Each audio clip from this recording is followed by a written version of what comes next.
I am Annabelle Gabberty. You may know me as the founding and managing partner of London and Paris law firm Crefovy. Crefovy is the best law firm to support the creative industries navigating complex business issues wherever they are in the world.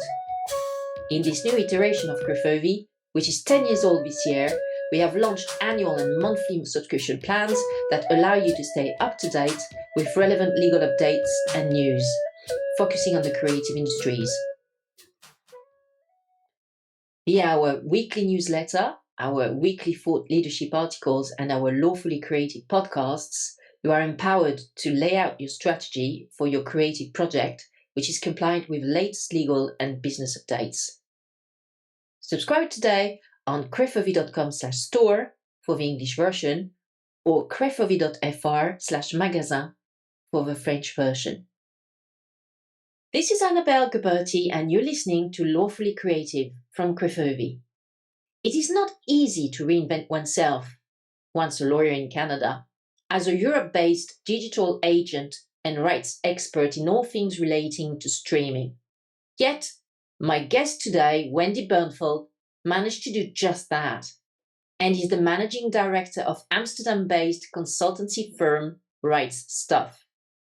Often cited in the trades, such as Screen Daily, Wendy is the go-to person when contracts and business affairs updates relating to the streaming industry are needed.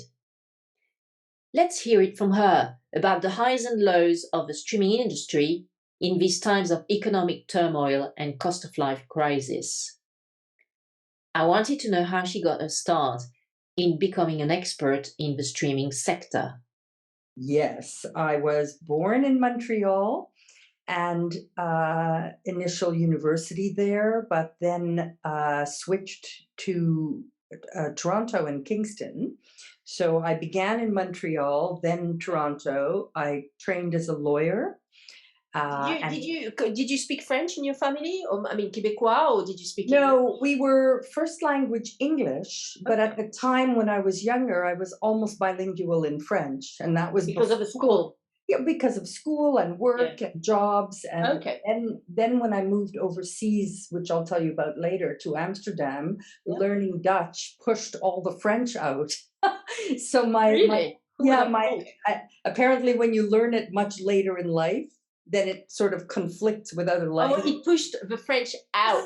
I get it. It didn't remind you of French. It just, you had to free some space. Yeah. It's very funny when I would be in Cannes, for example, in a taxi, I would break into a French, but then a couple of Dutch words would come out and the guy, quoi? So I began in... I don't think the French understand the Dutch words because no, definitely Italian. They don't even understand Quebecois. That's another thing. So... But I was, say, working knowledge of French, and I began in law and then practiced in Toronto for... So you were, so indeed, so you trained as a lawyer, and then you actually did more than just training as a lawyer. You actually worked, if I remember well, was that in-house or in private practice or both? Yeah, so first I was one of the Supreme Court law clerks, and then practiced in-house with a large firm, Blake Castles, in sort of like the Suits TV series, with the shoulder pads. And I did litigation. I was in the 80s, surely. Yeah, exactly, 80s. Was that in Toronto then? That by that time I was in Toronto. Okay. And after that, I had made a decision in my mind to switch to the entertainment side. Okay. But in those days, I'm showing my age, we didn't have, entertainment law or, business school entertainment. So I traded off with a local entertainment firm. And I said, I'll do your legal and you teach me the business, film and TV and this sort of thing. So that's how I kind of got... So you switched to in-house. So I was first in a large firm, then a small firm, still a law firm, boutique. Then from there, got a job in-house as counsel in what was Premier Choix, First Choice, the movie network, which is kind of like your Sky or Canal Plus. Mm-hmm. And I was first an in-house lawyer, and then morphed into the commercial side as a buyer of movies. and also C'est co-production. still that first choice, premier choix? Yeah, in pay TV, it's really important, as it is now in the internet, as we'll discuss. The rights and the legal is actually quite an important underpinning for the technology crossovers to content. So having that legal background was very helpful. But I did make the switch to be an actual buyer and biz dev person. Okay. And then I got hired to leave for Europe, what I thought would be a 2-year job, to move to Amsterdam, of all places. So that was from Toronto to Amsterdam. And that was with whom, sorry? The 91 to 93, I went the other side of the ocean and the other side of the table to be managing director of Alliance Atlantis, which was a distributor in Amsterdam. Distributor and production company out of Canada. Okay. But their head office was Canada, and I became the distribution and co-production international office based in Amsterdam. So it's a Canadian company, but European subsidiary. Okay. And that was how I came, supposedly for 2 years on the sales and co-production side. Okay. And then it was supposed to be a short job, and I never left Amsterdam. After that, I went back to the buying side. You met your husband there as well, did you not? Only at first I had taken a job on the other side of the table, still for work with what you would know, a pay TV company that was FilmNet, Nethold, and Canal Plus over 8 or 9 years. And in the middle of that period, after switching back to be a buyer in-house there in Europe, then I met my husband, who is Dutch. Okay. And eventually we married, had children, etc. Did you keep your surname Bernfeld, or is that his? Later became Canal Plus International, and I ended up the CEO there before forming my own business in 99. Right. But did you actually set up Right Stuff, your business, in 99? Yes. Wow. So between 91 to 93 was Alliance Atlantis, managing director. 93 to 99 was FilmNet, Nethold, and Canal Plus. They were all the same conglomerate of 30 countries of pay television and pay-per-view, the precursors to VOD. But different countries around the world, we would joint buy and do deals, from studios to indies, European, international. But it really was the precursor to the internet and VOD. So both. True. I think the internet sort of came out around 2000, and you set up your own business in 99 already. So when you set up Right Stuff, was that already with a view of providing services to these alternative distribution channels to content or audiovisual content, so to speak? I mean, what was the business plan back then? Because 99 is a long time ago. Yes, it is. It is. Years ago. Again, showing my age. In 99, you're showing your experience and wiseness. My idiocy. No, well, perhaps in my naivete, I thought that by setting up my own business, a small boutique, it would be less crazy hours. But in reality, it's worse. You work way more in your own business. Yeah, I mean, no matter what I did, whether I was in-house as a CEO or a junior or a lawyer, no matter what I did, I've always had these, 60+ hour weeks. And then as soon as I went into my own business, the only thing that changed is that you had more flex. You didn't have to show up literally between. Yeah, that's right. You can choose your hours, which must have been good for you because you had several kids. But I mean, having your own business, is it was a lot, and treble time job. But what I really liked, I mean, more seriously, to answer your question, what I gave up and didn't miss was the politics. Yeah, sure. Copy on an email, 20 people. That's so true. Because when you work as in an in-house capacity, I'm talking here my experience as an in-house lawyer, you've got two kind of clients. You've got the external clients that you have to serve, but you also have your own internal client who is your boss or your N2, as we say in French, like just direct supervisor. And it's so much pressure and also such a waste of everybody's time to have to There's a lot manage of all these time, yeah, there's a lot of egos. yeah, whereas when you're a consultant, it's less secure. You don't know where your next job comes, but Mm, people hire you for precisely what you know what to do, how to do it. There's no time for politics or exactly. posturing. And often they welcome, most of the time, they welcome really independent, hard advice. So I continued to work with Canal Plus as a consultant, which was like a core client. Okay, so just if you just sorry, so when you set up Right Stuff in 1999, was it as a law firm or was it No, a no. okay, It, right. but I had What was already, I had what was it? How did you brand and how yeah. do you still brand this business of Right Stuff? So right stuff is 70% of the time we are working for platforms, VOD, Okay, before they launch. That means content curation, which I did from the buying days when I was in-house, but also the acquisition negotiations. Then you get into the contracting and rights deals.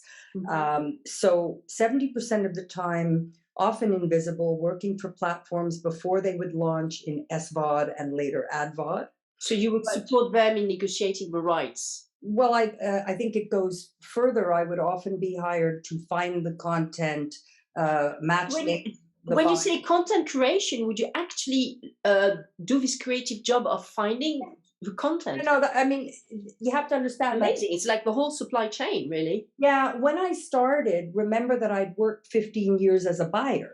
So I Right. had, it's not like my first time, I'd been to markets Mhm. 5 times a year, all over the Yeah. world, all the different content. So So cool.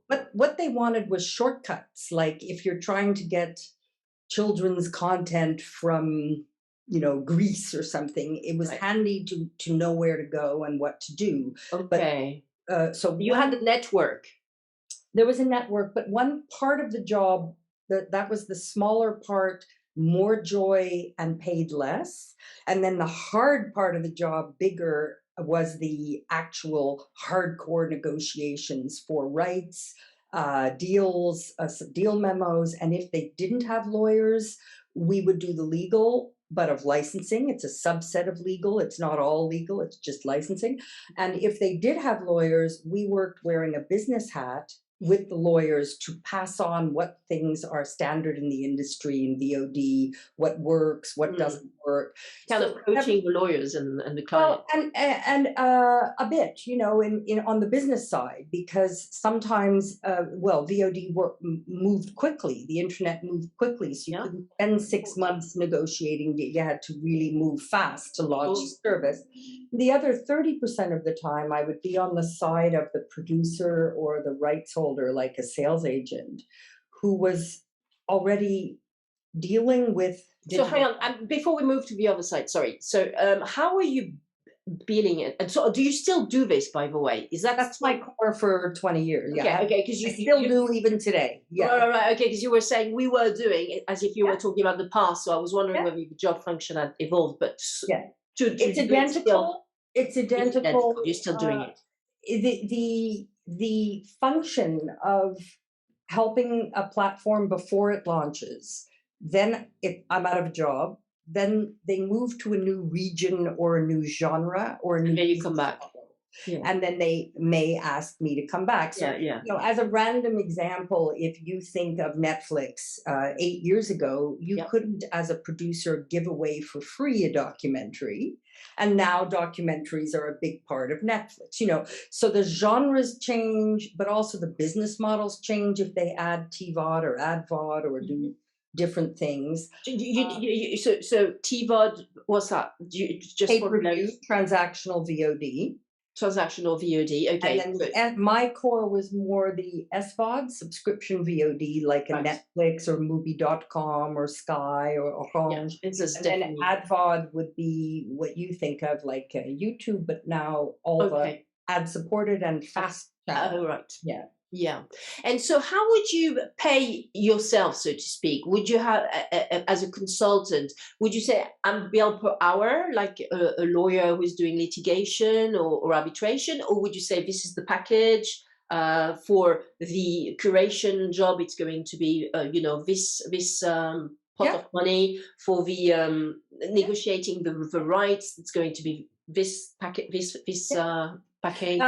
It's very client specific, what their project is and what they're doing and how much time it takes. But usually for the clients on my website that were 1 to 3 years long part-time, we had a highly discounted monthly retainer based on X days per week, or per month rather. But other times people would just want to hire me for a target list or for coverage at a market, and then it would be at day rates.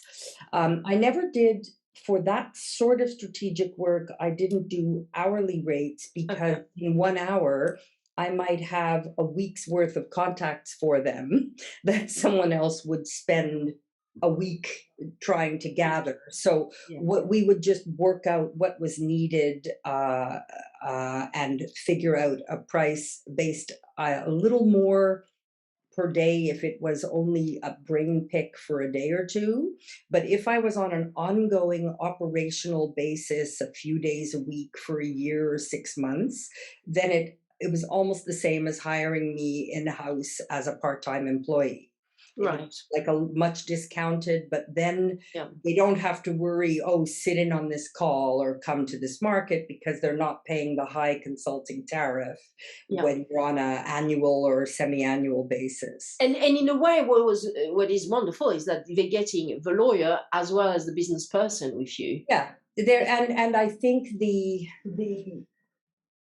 lawyer part, I would market myself as the pragmatic approach, meaning you could take a 40-page agreement, but try to have a 2-page deal memo.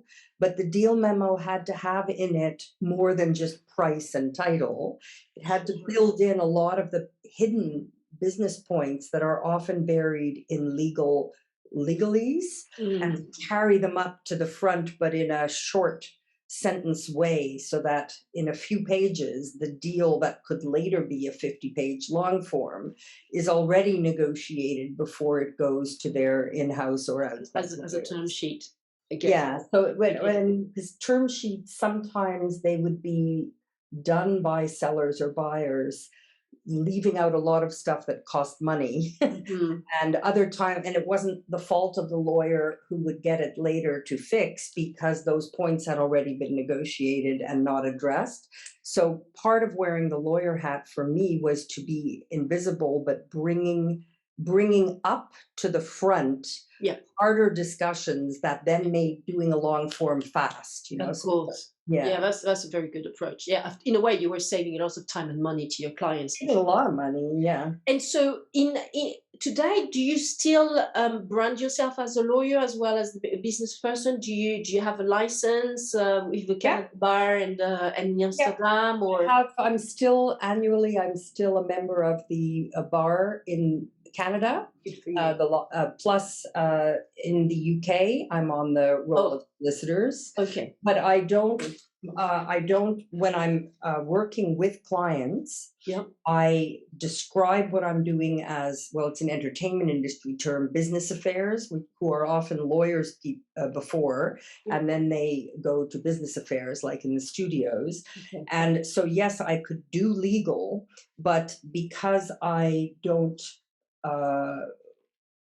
like, what we would do is we would partner with, where needed, with an outside law firm for specific matters that were really legal or unique to the jurisdiction: transfer of control, assignment, music rights, things that were very important. What I would do is take 80% or 90% of the deal, do it, and then the last parts still should go through a lawyer, either in-house or outside. So yes, I was a lawyer, but I didn't market that as my core. I'd say 20% of my job is around legal and licensing deals, production, etc. But 70 or 80% is on the business side. But they really overlap. I do market it as on the platform side more as a biz dev and buyer. And Consultant. on the sales side or distribution, I would be helping people reach platforms that are beyond the big five. Okay, yes. So just to finish on this point, just to describe your function, the trades newspaper screen describes you as a digital agent slash rights expert. Yeah.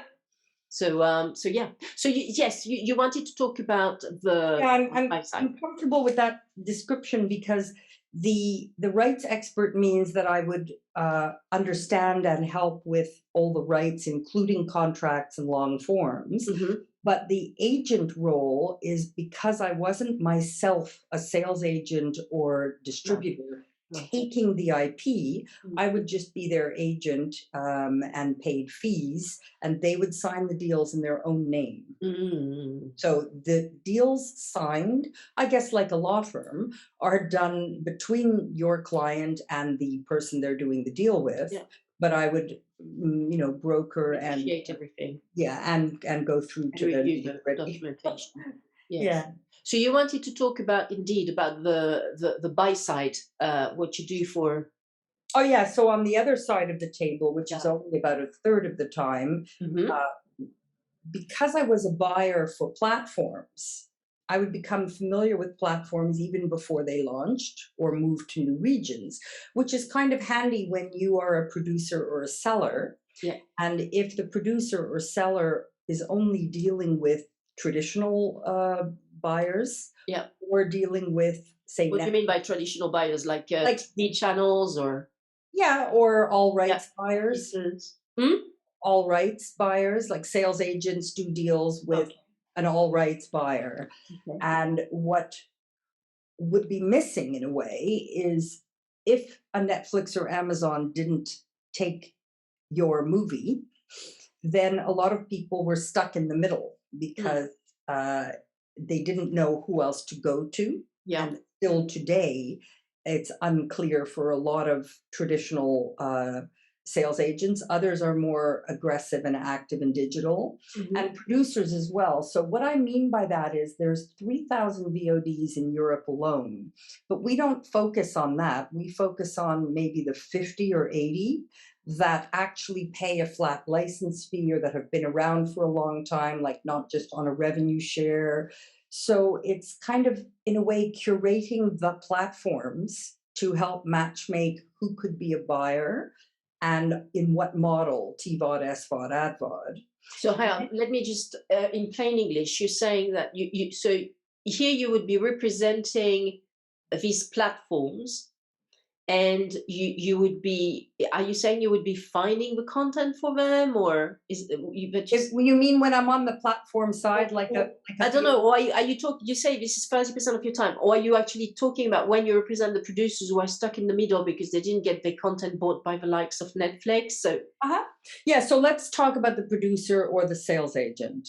If they don't get the deal they had hoped from a Netflix or Amazon, who else do they go to with their indie film? So other platforms, so you have to go to all the markets, I guess. No, because most of the VOD platforms, the SVOD ones, are not at markets or festivals. Those are traditional. So they're not going and spending at the Carlton Hotel and on the Croisette in Cannes. I mean, they're never going to be. No, the big players are there, but for budget, a lot of the mid-sized platforms, telecom, cable operators, SVODs, they're actively buying long before COVID, like me for a decade, online and virtual. So by email, by phone calls, etc., exchanging information. And so, for example, for years, I worked with an Australian VOD platform that I'd never met in person. We've done everything on Skypes and later Zooms. But they were heavy buyers in SVOD, but to travel to France or whatever was disproportionate. They would allocate their budget to content instead of to travel. I see, this is strategy.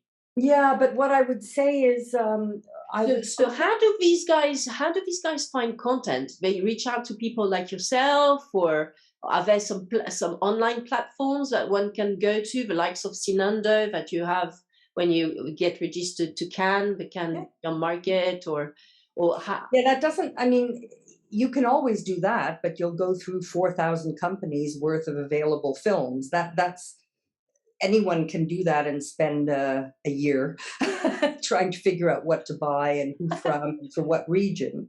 But I think what the platform would do is they would want shortcuts. Like if they're trying to program a horror channel, which ones are available in the region from which buyers, in which window, what would work for their market. You know, so that's the sort of the matchmaking part. But so how do they go about it, especially if they don't go to the markets to see the new stuff?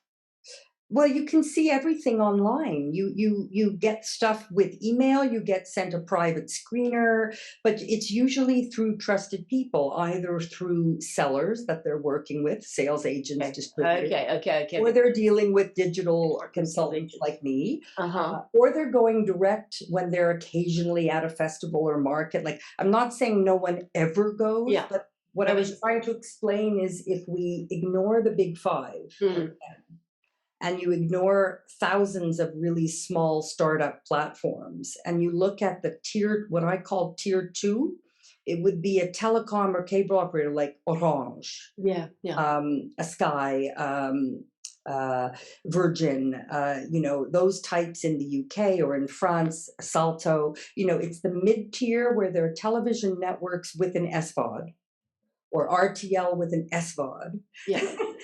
Channel 9 in Australia has an SVOD stan. Those types would be the mid-tier that would buy programming, but they can't buy it global. They would only buy for their platform's reach. So in some cases, like Viaplay, it's 10 countries. In Orange, it's 8 countries. You know, whatever the number of countries is, they're still credibly buying, but it's not a global deal. And then you go around, and the beauty is in SVOD. So this is one type of your clientele.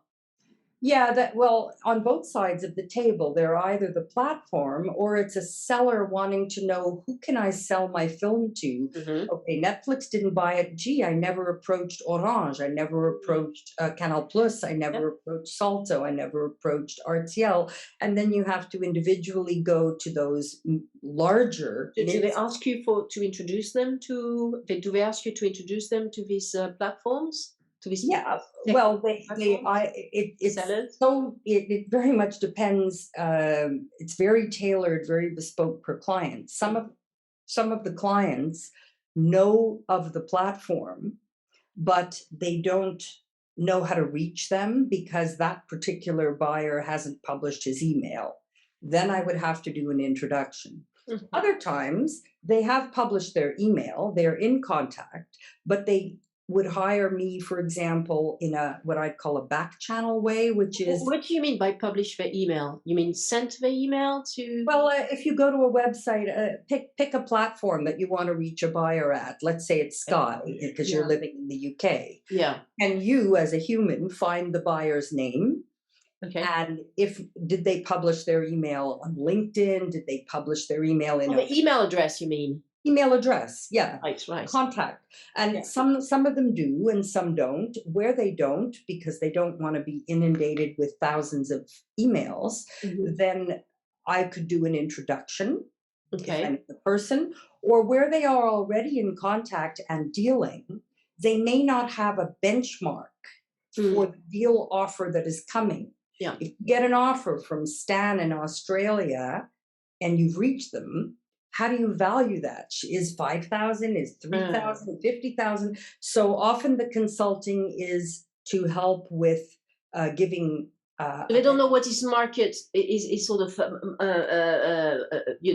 market standard, so to speak. Yeah, and it all has to do with the type of film, the genre. If it's 3 to 8 years old, it might be in the subscription VOD window still. But if it's older than that, it could be in the ad-supported window, like classics. You know, maybe they have an offer from an AdVOD now, but their film's only 2 years old. And if they put it on free on YouTube now, it's going to be very hard to sell it For sure. to somebody else after. So that's sort of advice on Windows markets, platforms. Also, I think the other thing that's useful is some of the producers, you think of the big 10 and the competitors to them, the telecom and cable. But then there's the genre-specific platforms like Out TV for GLBTQ, or Shudder for horror, or Hopster for kids, and they're niches, but they're niches 100% in the genre that the producer wants to sell. Right. So that's where you don't want big availability lists going in a MailChimp to a platform, but you want tailored, curated emails. Sure. Yeah. If you like this episode of Lawfully Creative with Wendy Bernfeld, why not listen to episode 1 of the show with British music supervisor and sync placement broker Richard Kirstein.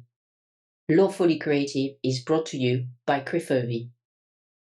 Yeah. Kind of, what I could say, Annabelle, it's like online dating. Yeah. You want to matchmake. What we usually suggest is that the producer or the seller look at the platform's homepage and see the programming. And if their documentary is about Me Too, do they see other Me Too documentaries on that platform? If so, you could say it in your cover email. If not, you could say, well, you don't have any in this genre. Maybe we can offer you something in that genre, but it should be really personalized, like online dating, instead of a mass mail. It takes a lot of time. Of course, it's the added value of the digital agent / rights specialist. Sure. So I heard about you, Wendy, when you actually presented, you were part of the panel for the Screen Daily Talks, presented with Wendy, the other Wendy. The Wendy Mitchell. Yes, Wendy Mitchell, who is a presenter at various festivals such as the EFM in Berlin and also Cannes. And so the topic of this Screen Daily Talk, which took place, I think, in July 2021, was how deals, contracts, and business affairs are changing in 2021. Which was in partnership with We Are UK Films, so it's a sort of trade body which is representing UK film players at EFM, Cannes, etc., all the big festivals. So my understanding of a takeaway of this talk last year was that basically there's an acceleration of distribution of content for streamers because COVID, and so nobody goes to the theater anymore and to cinemas anymore. So I mean, maybe I'm being a bit too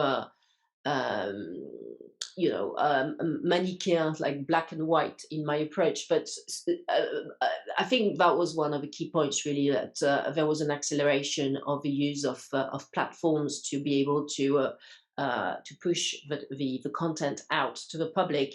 Would you agree, or for you, was there another interpretation of the main key points discussed during this panel last year?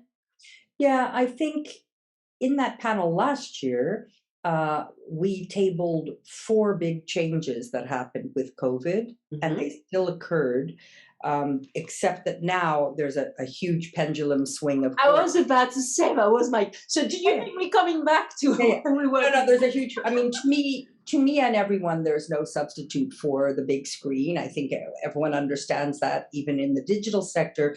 I think the only thing that's different, and I'll go back to your question, the only thing that's different is that now there's more an ability and awareness of hybrid approaches, where some things are for cinema and theatrical, and also there are companion pieces online. Late release, is that what you mean? Depending on the window, it's just the awareness and ability to have So, for example, let me break it down. The 4 things were festivals moving online.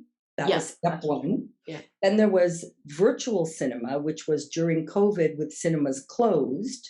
People like Modern Film in the UK would partner with art house cinemas, share the receipts, and sell the film online, but give the receipts portion to the cinema that was closed. That's step two. That was pretty unique to COVID. I'm not Yeah, sure I think that's just that's not like an ongoing model. The third one, however, premium VOD, is still here to stay, such as when a studio releases a film skipping all the prior windows and goes straight to its own SVOD first, like Coda from Apple, or Wonder Woman. Won a prize, actually, an award at the Academy Award, I think. It won the Oscar. So I think, but what's interesting is that premium VOD model does exist indeed. And the fourth thing that happened that's lesser known is more in our area that we're talking about today with you, is a huge uptake in buying of library. Because before COVID, there was a lot of focus, of course, on new. And then when production stalled and also people were stuck at home in captive audience mode, they had more time on their hands to watch not only a Netflix or Amazon, but also a trial subscription from Mubi or Shudder or whatever their passion was. They had more time. And it meant that the consumer wanted more, but also the platforms needed to fill inventory.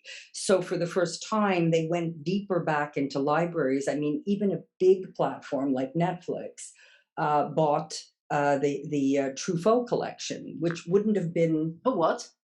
Truffaut, François Truffaut. Just as an example, it wouldn't normally have been something you'd have imagined Netflix buying until that moment. And similarly, other platforms went back to library. But and that's very healthy for the industry, that stuff isn't sitting on a shelf. And it created a new window. And the library is often non-exclusive, and you can sell it to 5 other platforms at the same time. So it just created more buying and selling of stuff that already existed, not just new.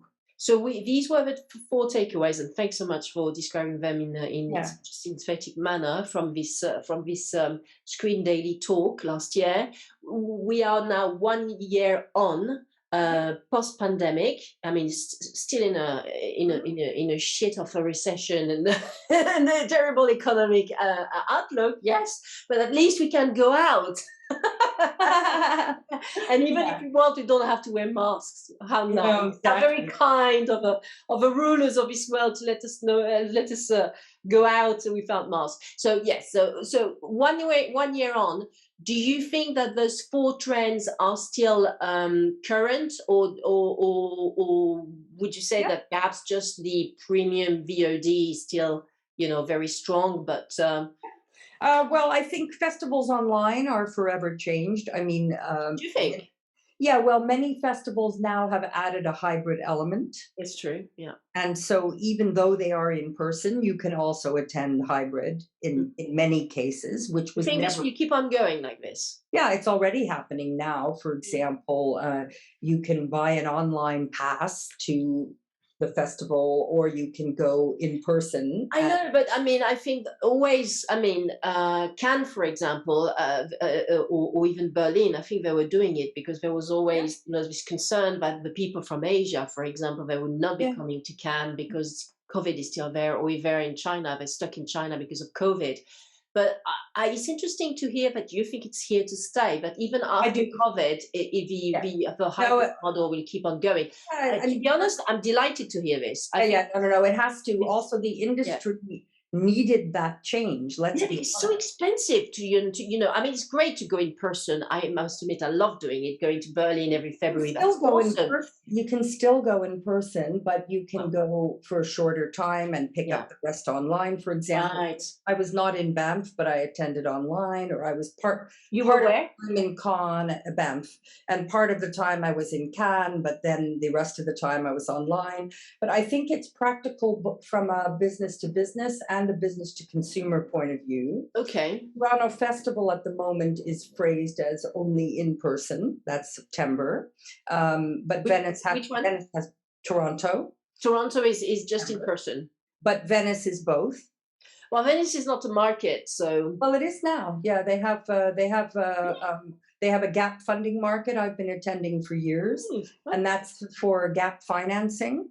But I know what you mean. It's not like a hardcore first run yes. But I think if we're talking from a consumer point of view, those trends of having some element of online will continue.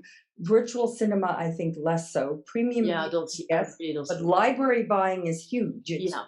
huge not only for the SVODs, but now for the newer trend, because you asked about 1 year later, Yeah. focus on AdVOD and fast channels. Wow. And fast is free ad-supported streaming, but it's basically like free TV linear. Do you have some example of fast advert? Yeah, so there's I guess the traditional AdVOD, if you could call it At traditional, YouTube and YouTube, where you, the consumer, pays nothing. Yeah. But you can go in and out on demand anytime. And from a business to business point of view, the producer or seller gets a rev share, right? Now, a in a what? revenue share, Right. as the fee. They're not getting a price, they're getting a share like 50-50 or whatever of the revenues from advertising. Yeah. Yes. That's the AdVOD. But fast channels, FAST, what they are is like if you have a Samsung or an LG TV at home, or you will have channels on the TV, and they are around themes. So, for example, I'll give you an example. Tribeca Festival launched a fast channel in the UK. Okay. And the fast channel is older Tribeca films. Oh, wow. And the idea of fast is very distinct in it's not AdVOD because it's scheduled like old-fashioned TV. So if we place this movie, let's say Coda at 9 o'clock, and you, Annabelle, go in at 10 after 9, you can't rewind and start at the beginning. Oh, you can't rewind. It's just like real TV. You're joining it midstream. And so it's kind of like free TV, but using the internet. And the money is also a share of revenues. So it pays a lot less than free TV. So there's some dilemma going on in the market between AdVOD and fast and the monetization. But it's become an explosion this past year because there are a lot of SVOD channels, and now consumers always want to get stuff for free. So if you look at a good example for you is Curiosity Stream, which is the kind of Netflix of documentaries. It's in 200 countries. It's an SVOD only of docs. Okay. But they've also launched a fast channel, meaning there's an element that's free ad supported, different titles and things like that. So a lot of these platforms are starting to embrace multiple models. Gosh, I mean, I think that consumers just still have too much time on their hands. I mean, this 35 hours a week is not good, because then people keep on, going to all these places and because it's free, then they're going to gorge themselves with content. My gosh, it's a bit concerning. But I mean, perhaps it's good for the industry, but okay. So you're saying that this is definitely a trend, fast VOD, which is going to grow according to you, and it basically leverages all these catalogs of. Well, regular SVOD and AdVOD leverage the catalog too. Yeah. Okay. It's just a different way, and I do think there's too many, and it's a hype. Oh yeah, Fast, so you weren't asking me at that moment what my personal opinion was, but just about the industry. But I mean, to me, AdVOD and this idea of linear programming is not new. It's everything old is new again. Right. So, but what it is, the beauty of them. I mean, AdVOD, you have to do with it because in any case, because of a piracy issue, it will happen one way or the other. So it's best to actually go with the flow. I mean, for all titles, obviously, not for new titles. But if you don't do it as a writer, no, you're going to get fucked. Excuse my French, because in any case it will happen because of a piracy. The consumers are not. So it's best to have the AdVOD in place. Have offerings. Have some offerings intelligently done. Indeed, where you get at least a share of the market. Yeah. But I did want to say I think a very strong thing for fast channels or linear, again, maybe because of my age. The trouble with all the on-demand is that if you've ever tried to sit one night and figure out what you want to watch on Netflix, difficult. you can take an enormous amount of time trying to figure it out. It's just like so much stuff. Yeah, I'm using it as a cute example, but the linear programming days allowed for intelligent programmers to create a schedule for you that helped you discover titles you might not know the name of. In other words, on demand on YouTube. But you must know what you're looking for. This linear scheduling is actually tailored to consumers? So yes, so what I'm trying to say is in YouTube, you still have to know what you're looking for if you're looking for a title. Whereas in traditional old-fashioned television, you could program Harry Potter at 9 and at 11 say, if you liked Harry Potter, watch this sleeper film from Finland about a magician. And the person who's coming off the one is already interested. It's like they called them a sleeper. It helped consumers with discovery. Right. And that's something that I never use that because I usually know what I want. Wow. Some of the services are not focused on a discovery and others are, and very sophisticated and very it's very smart. AI. But I think the fast channels that are tailoring to a particular audience a schedule are trying to look at programming the old-fashioned way, what's in the morning, what's after school, what's at night, whereas on demand is any time of day. And many of these platforms are doing different models with the same titles. So they're going to capture consumers. Entry points are coming from different angles. I think it's a generation thing, though, because I do think the young generations don't want to be told what to watch. I really do think that they're on an on-demand. Well, there's an interesting thing. I know that you're French. Were you aware that earlier this year, Netflix launched a linear channel in France called Direct? I didn't know that. So even though Netflix is SVOD, it, as an experiment, launched only in France, old-fashioned linear Direct in France, and it's called Direct. So maybe is it working well? It's apparently done very well because they were focusing on. I'm not surprised. The French like to be told what to do. Well, I'm not sure that it's told what to do, but it's intelligent curation a bit, for that market, instead of just everything from all over the world thrown at you, available in a menu. There's something that they were doing that worked well. It may well roll out to other regions. I don't know because I don't live there, but the way I become an educated consumer is that I listen to podcasts which tell me, well, this title is great, this film you should go and see, this one is a piece of shit, it's going to be a waste of your time. So, for example, the Kermode and Mayo's take, on films, which used to be a BBC program, and now they've launched separately, independently. So I listen to that podcast every week. And also when I'm going to watch a movie, I always check, what does Rotten Tomatoes say about it? Because I don't have any time for bad content. So anyway, I am though under the impression that the young generations that just don't want to open their laptop and say, okay, today I want to see this, and bing, and they don't want to have any ads. I just want to watch the content, close the laptop, move on. But anyway, but my grandmother's generation, yes, of course, because they know nothing about, they would like to have all this linear program they can rely on, which means they don't have to think. And then they can also discover some other content about Marilyn Monroe or the stars from the, movie system, whom they really like. Young generation, what was interesting, I have millennial kids.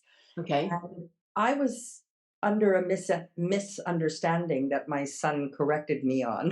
Okay. And I thought it might what be happened. Well, I thought it could be interesting anecdotally.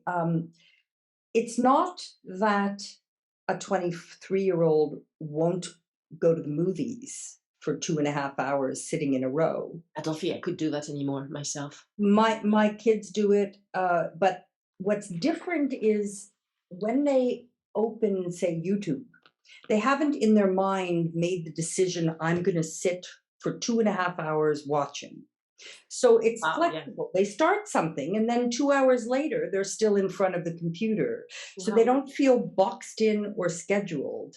So the issue of linear scheduling doesn't suit, but it is it's not relevant. Attention span, they can sit for hours. I mean, my kids watch long movies, but they don't try to work around an external schedule. So so I think generationally there's a big attention span, but at their own time. And that's really, really a change for me from what I thought. I thought it was only short form, but no, they can. Okay. I see what you mean. Well, it depends. It depends how. Yeah, it depends how you are focused on the content. I think now for me to be in a theater, like probably the sequel of Avatar, which is coming at some point. That I will probably watch in a theater, but otherwise all the content I watch online. Oh no, I love the theater. Listen, I'm in digital for 25 years and I still go to the movies any chance I can get. And even if I've seen it online, I will still go to the cinema, but not all movies, only the ones that need, I think it's fair to say, the ones that need a big screen. A lot of movies don't need a big screen. Right, exactly. Yeah. But for me, seeing West Side Story needed a big screen, but some Spielberg version. Any version. Whereas seeing an art house documentary on Poland in the war, I can do on a computer. I don't have to go, and that's the struggle. I like that. I like the fact that now it's much more flexible. How you approach viewing and consuming content. I really like this. But this fast thing, thank you. That was really interesting. I wasn't aware of this new. Well, for that, if you want to sneak at a few more. Pluto launched in France. Pluto is owned by Paramount in disguise, but it is ad, VOD, and fast channels. Okay. And its competitor in America is called Tubi, T-U-B-I, and it's owned by Fox, and it's only in America and in 20th Century Fox or the Fox News? The Fox Studios. But the point is that sometimes these small names that sound like kindergarten names are actually very deep pocket media conglomerates behind them. Sure. Pluto was so successful that in the Nordics, one of the big SVOD channels there called Viaplay has just stopped its own free TV, which was called Viafree. And it's doing Pluto instead in the Nordics. So there's definitely big trends around ad, VOD, and free that should be taken seriously. Yeah, sure. They're different than the window. I respect and in a way prefer the subscription VOD window before for monetization in Europe. In America, ad, VOD's doing very well, but in small European countries, the ad, VODs are not huge checks yet. There's been in the last month or so, since Netflix has released its quarterly earnings, the realization that due potentially to the decrease in disposable income from most consumers, it's difficult for them to have memberships with Netflix and also Amazon and also Paramount and also Disney Plus, etc., etc. I think I heard that in the US the average is 3 subscription per family, which sounds really crazy to me. So now that these streamers are sort of landing, so to speak, post-pandemic, and also people want to allocate time to some other stuff and just consuming content at home because they can go out. Do you think that there's going to be some sort of consolidation potentially coming out of this realization that perhaps there's not space for 300 streamers?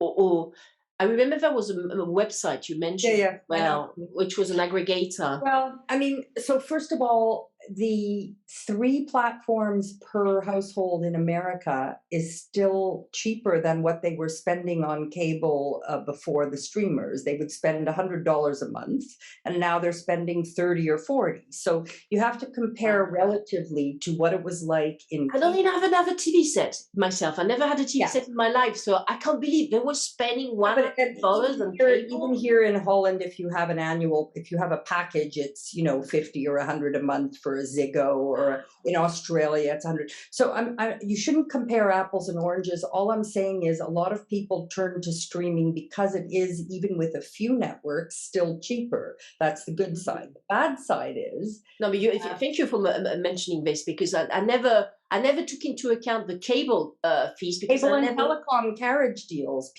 A lot of people cut their cable and switched to streaming OTT. So are you saying that actually lots of people now have just terminated their cable subscriptions? Well, it's churn. Many have, others have both, as I do, and others have. Do you have the time to consume everything? I mean, it's not about time. It's no more time or less time than 5 years ago or 10 years ago. It's just what you want to watch when you're ready to watch. Okay. What can you get? So, for example, what my point was, though, those three are the big ones. Let's say each family has, I'm guessing, Netflix, the average stuff, Amazon, and Disney, right? Let's just pretend in America, they have Netflix, Amazon, Disney. Right. Okay. But what you're missing is the smaller, what you would call niche. Like if I'm a horror fan, I'll pay $2 or $3 a month to get a service dedicated. For example, Curiosity Stream, if it's $3 a month, and I can't get enough documentaries, I'm going to have a subscription to Curiosity Stream. Or horror will be Shudder, or GLBTQ Out TV will be a couple of dollars a month. So these things are called stackable, and they're the small thematic. It's like if you have a newspaper, a general newspaper, and then you have a cooking magazine and a sailing magazine. The same phenomena happening in video. It has to be priced cheaply and very niche or micro niche. Right. One of the most successful, ironically, SVOD platforms of all is an anime one in the States, and another one is called True Royalty, which only shows programs about royalty.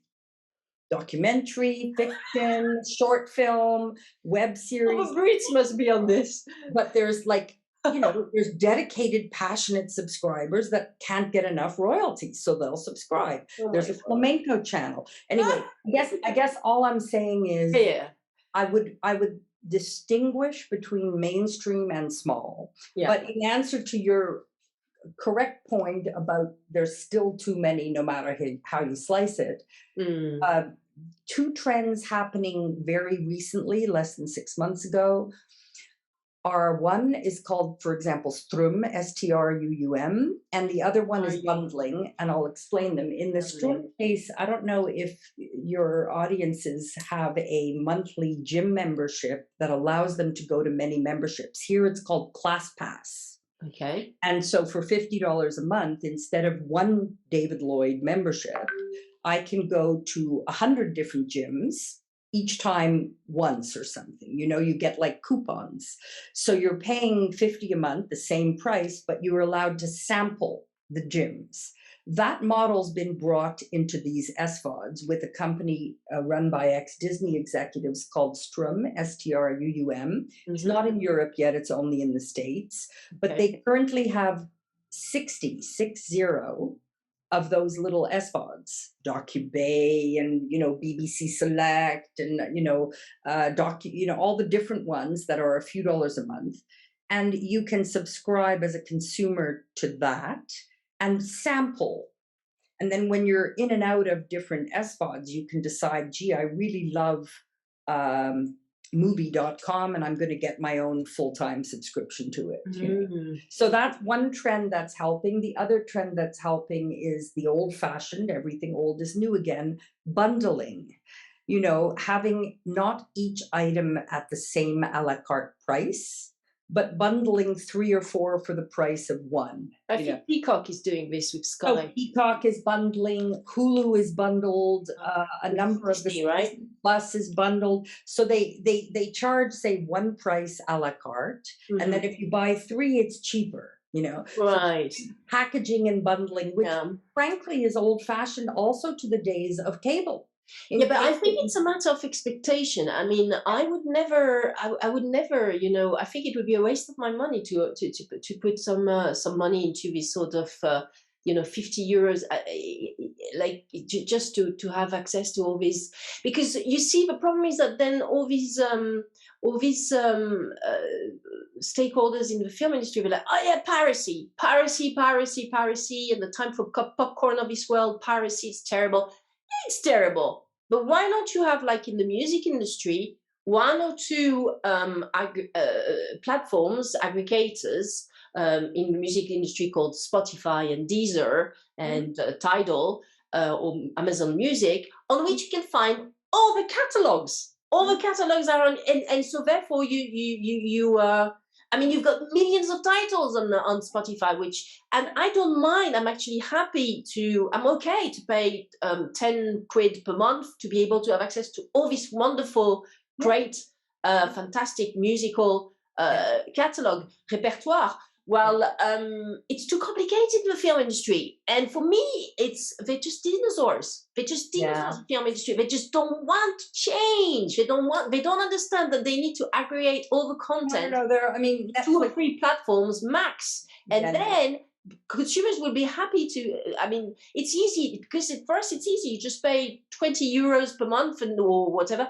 And then you've got access to all these fantastic titles instead of going to go on time for popcorn or, I mean, even on the net, it's very easy. You put the name of a title you want to see, the year it was released, then 1, 2, 3 movie, and you're going to see to be able to watch your content. Yes, it will be filled of ads, and most of the time porn ads, which is annoying because every 5 minutes it goes through. It's a bit annoying, but I mean, at the moment, I find this painful because I don't want to do piracy. Like in the music industry, I want to be able to go to Spotify, to the equivalent of Spotify, and then be able to see, the Year of a Dragon.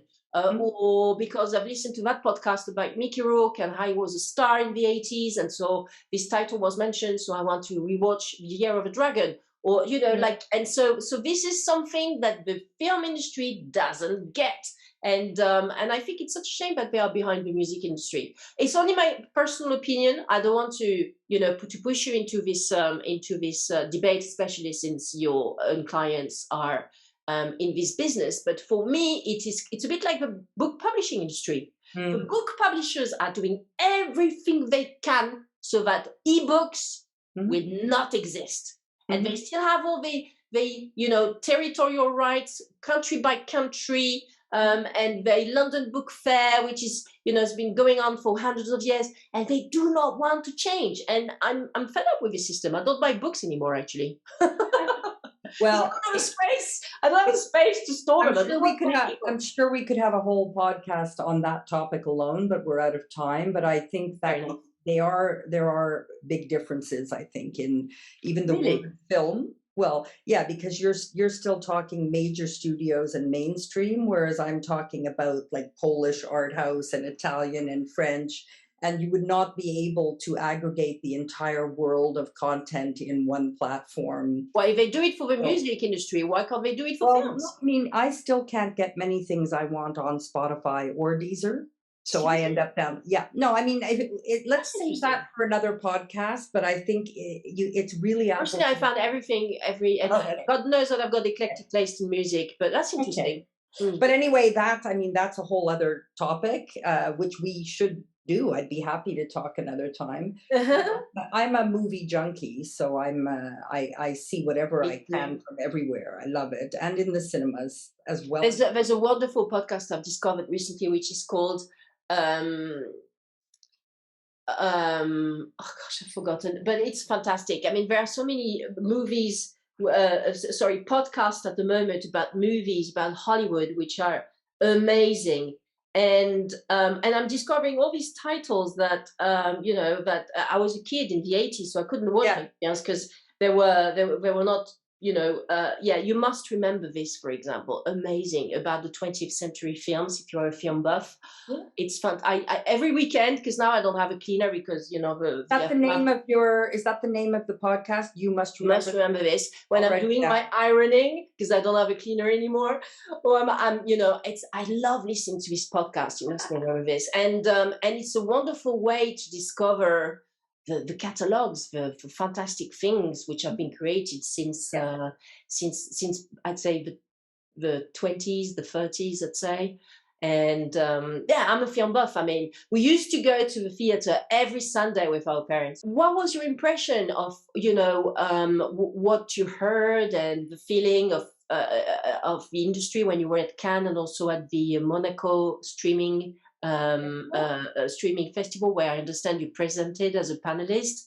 Did Yes. you get a good feel that the industry is getting back into its, in full throttle, or? Yeah, I mean, it was so wonderful to be back in person. It was wonderful to see people again, as you say, after 2.5 years of lockdown. But also, a lot of people learned and adapted, whether they wanted to or not. We all had to learn or adapt during COVID, and change. That alone is a good thing, because nobody approaches things exactly the same way anymore. And to me, that's very refreshing, because I was always in an industry where it had to be the way it's always been. And what Very male oriented approach to life. what's good is that people are now more open to different variations, and there's that. A general feeling was a little better. Some are still sticking very firm, as you point out, in the old ways, but that's also very individual. But for me, it was really lovely to be in person, and I do see a sense of optimism finally. So that's great, because we all. I mean, creativity will definitely prevail. But it would be great if the masses could actually experience this creativity in a way which is easier and perhaps less more accessible, less expensive. I think. Yeah, well, hence having things available online is really a great leveler, indeed. So I've always believed that. Worked since '99 in the change. But it's taken really a long time for people to actually accept it, and not as a poor cousin, but as in its own right, as a medium.